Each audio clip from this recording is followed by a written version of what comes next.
Hej og velkommen til modul 6. Her har vi en spand med carbon-14 atomer. Så nu trykker på, så kan vi se heroppe halveringstiden. I løbet af 15-16.000 år vil carbonatomerne være henfaldet til nitrogen 14. Det er beta-minus henfald, der foregår her. Det sidste vil ikke.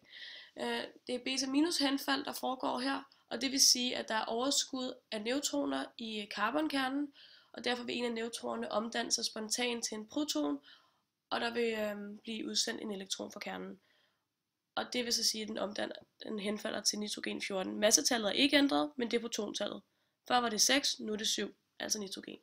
Og heroppe ved halveringstiden kan vi så se, at det ligger på omkring 6.000 år. Der vil ca. 50% af carbonkernerne være henfaldet til nitrogen. Og ligesom i statistik kan man sige, at det er sandsynligt, at 50% vil være omdannet her. Man kan ikke sige med sikkerhed, at så vil de alle sammen være henfaldet. Fordi man siger om radioaktive kerner, at de har ingen hukommelse. Ligesom når man kaster med terninger, kan det også ændre sig fra gang til gang. Men man kan sige, at der er en vis sandsynlighed for, at så ofte vil du slå det og det og det. Og det interessante ved uran 238 om henfald til bly 206, det er netop, at her er det ikke direkte henfald fra uran til bly.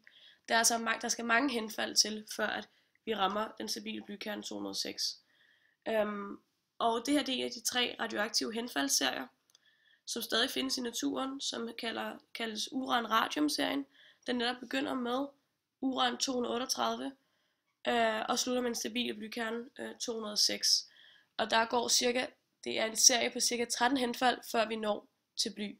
Og det der er interessant her, det er netop også, at der skal mange henfald til, og det tager altså også milliarder af år, før at uran er henfaldet til bly. Og i denne henfaldsserie er der tale om både alfa og beta henfald. Nu kigger vi så på henfaldshastigheder her. Og nu tager jeg en masse carbonatomer, så kan vi se, at over tid hernede på skemaet, vil de altså henfalde til nitrogen. Og det der er interessant her, det er, at vi kan se, at vi starter med 100% carbon, 0% nitrogen, sjovt nok. Og ved første halveringstid, altså der vil der være 50% nitrogen og 50% carbon. Og det er jo det, der giver god mening. 50% det er jo det halve. Ved anden halveringstid kan vi så se, at der er kommet 25% mindre carbon og 25% mere nitrogen. Og det er jo fordi, det er halvdelen af de 50%. Så ved tredje halveringstid er det så halvdelen af anden halveringstid. Det vil sige, at nu er der kommet 12,5% mere nitrogen og 12,5% mindre carbon.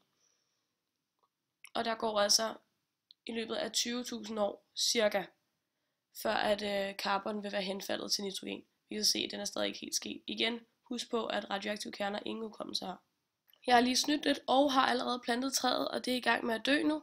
Nu kan vi se, at det startede med at være voksen og levende det hele, og lige så snart det døde, så kan vi så se, hvordan carbon er begyndt at omdanne sig til nitrogen.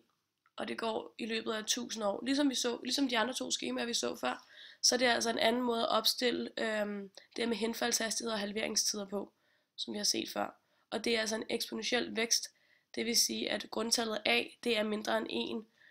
I det her tilfælde, fordi det er en eksponentielt aftagende funktion.